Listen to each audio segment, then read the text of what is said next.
El feminismo actual es un movimiento enorme que aglutina a muchísimas personas en multitud de países. Sin embargo, muchos son los que señalan las diferencias entre el primer feminismo y el actual. ¿Tan diferentes son? ¿En qué se basa el feminismo actual? ¿Qué pilares ideológicos y filosóficos sostienen las demandas de este movimiento? ¿Son acertadas estas ideas de fondo? En este capítulo rascaremos un poco la cara del feminismo actual para ver qué ideas hay detrás de este y realizar una crítica de las mismas, analizando sus incongruencias y sus consecuencias plasmadas en lo que vemos y oímos en manifestaciones y argumentarios. Vamos con ello.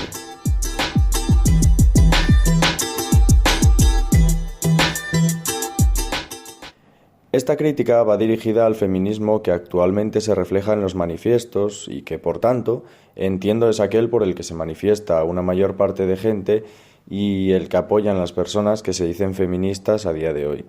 Evidentemente, y como ya tratamos en el otro vídeo sobre el feminismo, esta palabra ya hace tiempo que se ha convertido en un significante vacío, ya que es la única manera de aglutinar a tanta gente bajo una misma causa. Por tanto, hay que dejar claro a qué vertiente nos referimos. Tomaremos la vertiente sin apellidos como la hegemónica y mayoritaria en la actualidad, la cual refleja sus ideas a través de lo que llaman argumentarios oficiales, ya sabéis, para que ninguna galline se escape del corral. Había pensado hacer un vídeo repasando y rebatiendo los puntos más destacados del Argumentario 2020, que he de decir no es una lectura precisamente ligera ni agradable, pero veo que esto sería caer en el debate clásico, en la gresca superficial que tanto encontramos por ahí. Por lo tanto, lo que vamos a hacer es criticar los pilares que hay detrás de estas ideas, las bases del feminismo hegemónico actual. Me gustaría comenzar por la que considero la piedra angular del mismo, del cual se derivan prácticamente todos los demás, y la causa que le convierte en diametralmente opuesto al primer feminismo. El feminismo actual es un movimiento colectivista e identitario. El colectivismo es el extremo de un eje de la filosofía política que se mueve entre este y el individualismo político o filosófico. Básicamente, a lo que nos referimos cuando hablamos del colectivismo es a la prevalencia del grupo frente al individuo.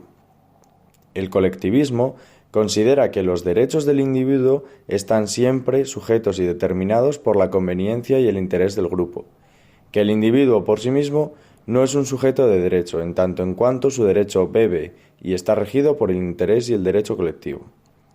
El individuo filosófico, por su parte, considera que el individuo es el principal y único sujeto de derecho y fuente de responsabilidad, que un grupo no es más que un conjunto de individuos y que éste no está legitimado para pisar o interferir en los derechos fundamentales de cada individuo que lo constituye.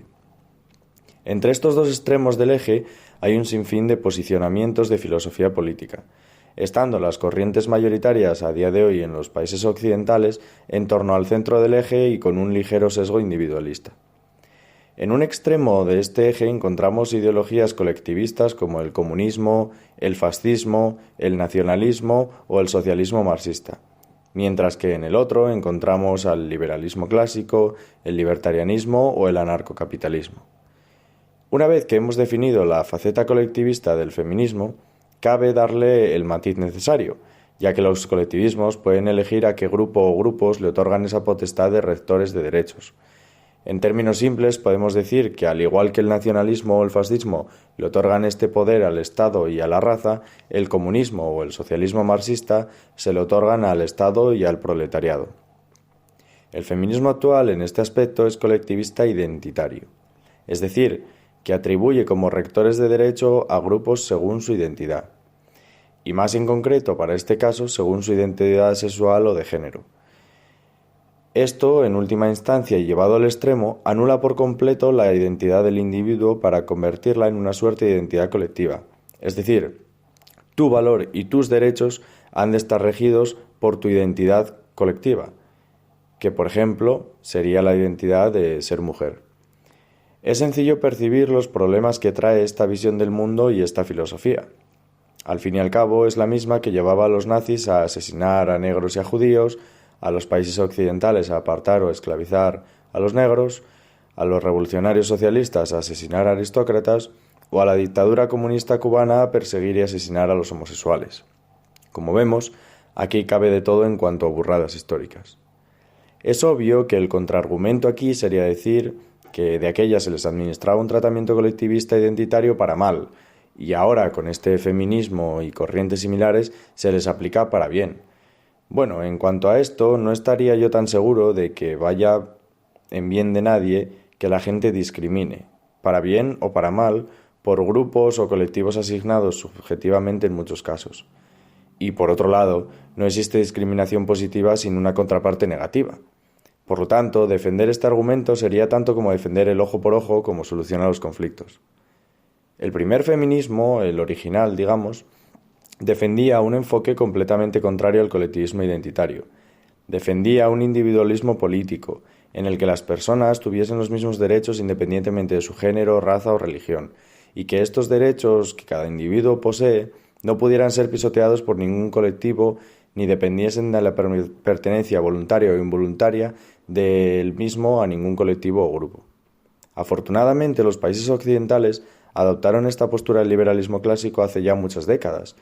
No ocurre así en otras partes del mundo, como por ejemplo en los regímenes teocráticos de Oriente Medio. Este colectivismo identitario impregna toda la estructura del feminismo actual, donde la pertenencia a un grupo involuntaria o voluntaria, según se quiera ver, determina prácticamente todo. Y esta visión impregna toda la historia y el relato que baña las ideas que escuchamos y leemos a menudo. Lo cual nos lleva al segundo punto a tratar, la perspectiva de género histórica. Como hemos explicado, las filosofías colectivistas tratan de explicar todo bajo un modelo de relaciones puramente entre grupos y comúnmente enfrentados. Véase el materialismo histórico de Marx. Como la historia cuenta con muy pocos hechos que sean científicamente demostrables e indiscutibles, deja mucho hueco a la interpretación y a la creación de contextos o escenarios que expliquen y modelen estos escasos hechos. Esto explica que, según el prisma desde el que miremos la historia, podamos encontrar relatos tremendamente diferentes entre sí y a menudo inconsistentes. Es por esto que el feminismo actual mira a la historia y cae en un revisionismo desde la óptica colectivista identitaria de género, lo que se ha llamado perspectiva de género. Esta perspectiva hace que los hechos históricos pasen a tener un componente de lucha, entre comillas, de sexos. En concreto, de dominación patriarcal o heteropatriarcal, por meter al movimiento LGTB como otro con rasgos filosóficos similares. Es debido a esta perspectiva de dominación y de control del hombre sobre la mujer, que por cierto tanto recuerda al relato marxista de la lucha de clases, que hemos llegado a la actual sociedad heteropatriarcal machista, cuyas raíces ocultas al resto son profundas y se extiende por todos y cada uno de los ámbitos de nuestra vida. Esta concepción omnipotente y omnipresente, más típica de una religión, hace que todas las fuentes de los males reales e imaginarios sean unívocas, el heteropatriarcado opresor.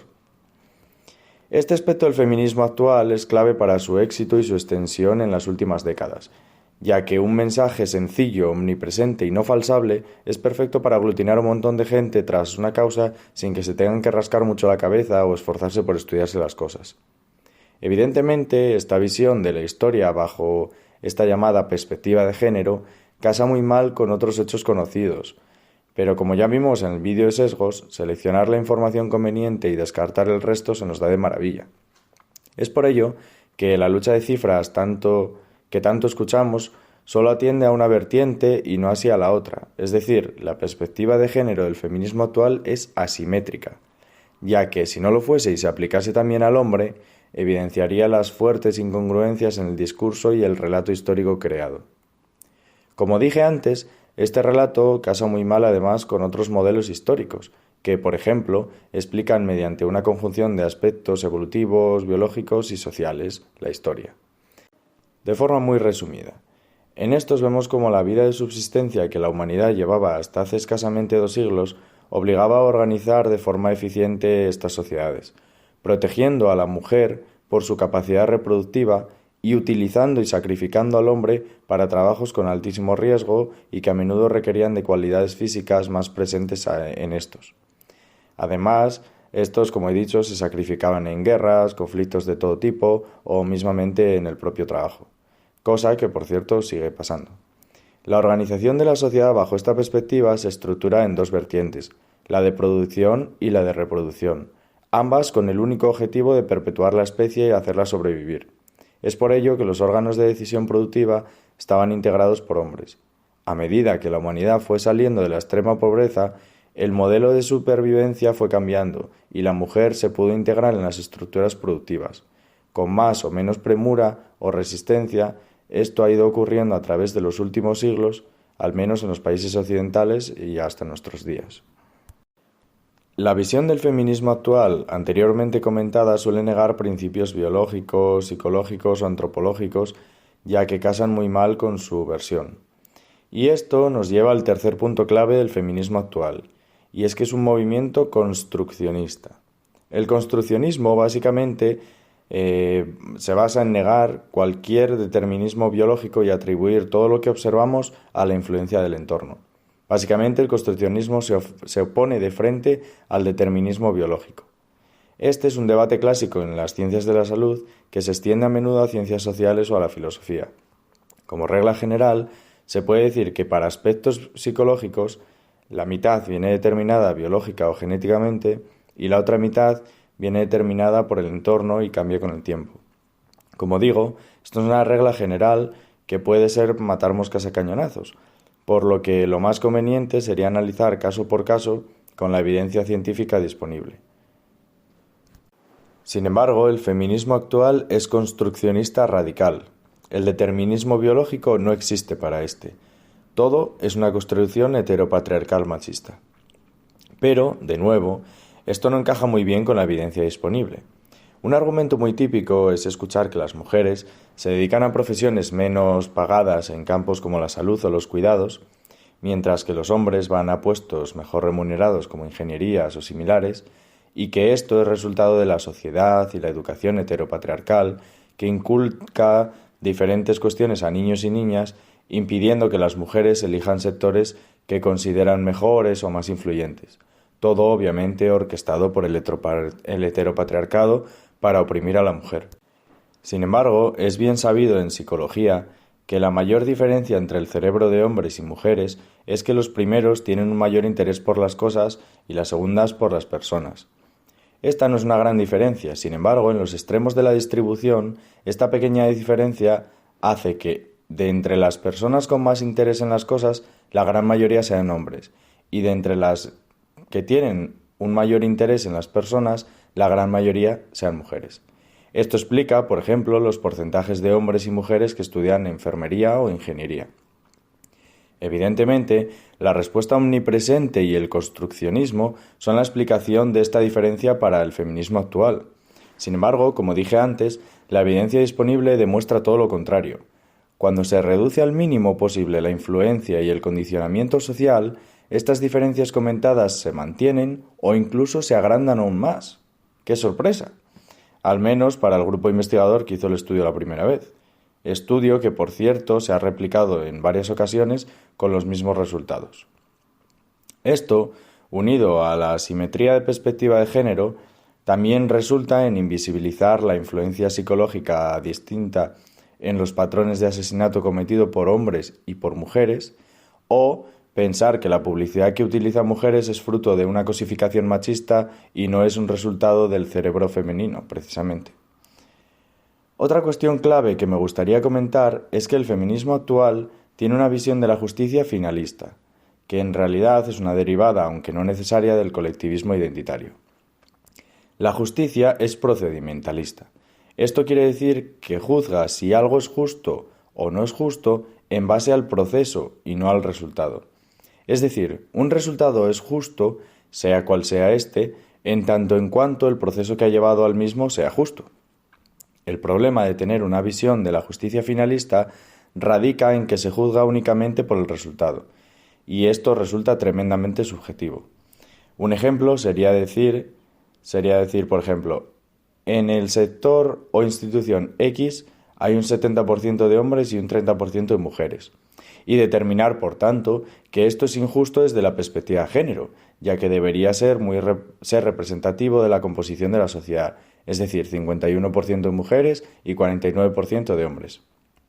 Sin embargo, vemos que esto es tremendamente aleatorio y subjetivo, no solo porque no atiende al proceso que ha llevado a dicho resultado, sino porque analiza el resultado desde una perspectiva hombre-mujer. Sin embargo, podrían existir casi infinitas perspectivas de análisis. Podríamos analizarlo como blancos y negros, homosexuales y heterosexuales, jóvenes y viejos, o por qué quedarnos en divisiones binarias. Podríamos dividirlo entre hombres blancos heteros, hombres blancos homosexuales, hombres negros heteros, hombres negros homosexuales, mujeres blancas heteros, indecisos, chinos bajitos, chinos altos, minusválidos físicos, minusválidos psíquicos, envidiosos, gente bajita, etc. Bueno, yo creo que se entiende la idea, vaya. Las incongruencias lógicas de esta visión finalista e identitaria son abrumadoras. Llevándolo al absurdo, a nadie se le ocurriría decir que las cárceles no están propiamente representadas ya que hay un 90% de hombres, que esto no es justo y que por lo tanto deberíamos soltar a hombres culpables para encarcelar a mujeres inocentes hasta que tengan porcentajes representativos. Esto es a todas luces un disparate. Este análisis finalista desde una perspectiva de género asimétrica se puede ver de forma muy extendida también en temas como la brecha salarial o la cantidad de mujeres en profesiones y carreras STEM. Otro rasgo clave del feminismo actual es el hecho de que se emplea como un caballo de Troya de conjuntos de ideas que no tienen por qué estar relacionadas y que de hecho a menudo son tremendamente incongruentes. El movimiento feminista actual es extremadamente anticapitalista. Tanto es así que capitalismo, capitalista o derivados está entre las palabras más repetidas en el argumentario este año, junto a mujer, patriarcado o machismo. Sé que la palabra capitalismo no goza precisamente de un cariño muy extendido en nuestra sociedad, lo cual es gracias a la manipuladora educación que nos dan nuestros políticos. Sin embargo, en este caso se puede trazar la relación entre su raíz colectivista y un sistema económico socialista o socialista marxista, ya que para estas ideologías el capitalismo representa el absoluto y maligno opuesto al socialismo. Es decir, sería similar a decir que el sistema económico socialista deriva de un orden social de raíces colectivistas y el capitalismo deriva de un orden social de raíces individualistas. Sin embargo, el capitalismo al que este feminismo se refiere es al orden económico presente actualmente en los países occidentales y que, según el feminismo actual, tiene su raíz en el neoliberalismo. No vamos a discutir en este vídeo sobre la definición o utilidad práctica del término neoliberalismo ni del término capitalismo. Lo que queda patente es la clara vertiente anticapitalista, al menos para su propia definición del término, que tiene este movimiento. Y de nuevo, es un hecho curioso que sea así, ya que no solo fue este sistema económico el que permitió salir de aquellas estructuras sociales de subsistencia y que hizo que la mujer se integrase plenamente al sistema productivo, sino que además existe una clara correlación entre el nivel de libertad económica y la igualdad de derechos entre hombres y mujeres, así como el mayor nivel de vida y de libertades de estas. En cierto modo, que el movimiento feminista sea anticapitalista es como si un pez fuese antiagua. Bueno, hasta aquí son, en mi opinión, los pilares ideológicos clave y subyacentes del feminismo actual. Entiendo que la gran mayoría de gente que se manifiesta no sean capaces de argumentar el fondo de apenas ninguno de los puntos que dicen defender. Pero esto, como ya hemos comentado en varias ocasiones, ocurre en cualquier movimiento político popular. Sus incongruencias, derivadas de esta naturaleza de los movimientos mayoritarios, son muchas y saltan a la vista con facilidad. Algunas ya las hemos mencionado de pasada en este vídeo, pero también podríamos hablar de otras como la oposición a la gestación subrogada y su choque frontal con las reclamaciones acerca de la libertad de la mujer para usar su cuerpo como quiera, que tanto se emplean para otros debates, su foco en la civilización occidental, quitando la cara a la situación que se vive, por ejemplo, en las teocracias islámicas, o su sectarismo ideológico pese a proclamarse un movimiento amplio, heterogéneo y abierto, etc. ¿Hasta dónde va a llegar este movimiento y qué consecuencias tendrá? Es algo difícil de anticipar. A lo largo de la historia, el ser humano ha atravesado etapas regidas por filosofías e ideologías hegemónicas que reinterpretaban la historia y actuaban sobre su presente bajo ese determinado prisma. Este prisma que el feminismo trae consigo lleva unas décadas ya instaurado y creciendo, sobre todo en universidades anglosajonas. Las consecuencias de esto ya son visibles en nuestro día a día. Si estamos ante su pico máximo o simplemente en medio de la curva ascendente, es algo que solo el tiempo dirá. Lo que queda claro es que para mucha gente, cosas que se están viendo están completamente fuera de lugar y esto hace que crezca algo de recelo ante este movimiento. Y es que una cosa son atacar a las causas erróneas de problemas reales debido a prismas ideológicos erróneos y otra es educar a nuestros jóvenes en que hablar sobre lo buena que está una chica o que un tío está como un tren sean comportamientos machistas inadmisibles. Esto, simple y llanamente, es una soplapollada, y por suerte hay gente a la que estas imbecilidades le rechinan y les despiertan ciertas dudas. Seguro que me dejo cosas en el tintero porque como todos los temas de este estilo, tienen tanta profundidad como tiempo se les esté dispuesto a dedicar. En mi opinión ya le hemos dedicado suficiente por esta vez. Espero que estas bases de fondo del feminismo actual os hagan entender mejor sus posicionamientos y sus incongruencias, además de haceros replantearos el hecho de deciros feministas a secas. Ya que puede que se dé el caso de que te veas cargando pancartas sobre algo cuyas raíces son tremendamente distintas a tus convicciones morales, a tu visión de la vida y de la sociedad, y que sean incluso dañinas para tus supuestas pretensiones.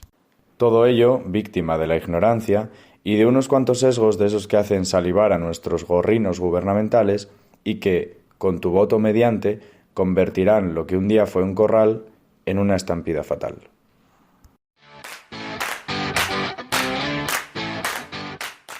Si os ha molado el vídeo, dadle a like y compartirlo con vuestros amigos. Cualquier sugerencia de nuevo vídeo que os ocurra o otras movidas, dejadla en los comentarios. Y si queréis más vídeos sobre actualidad política o economía, lejos de la corrección política mainstream, suscribiros al canal. Muchas gracias por verlo y nos vemos en el siguiente. Chao.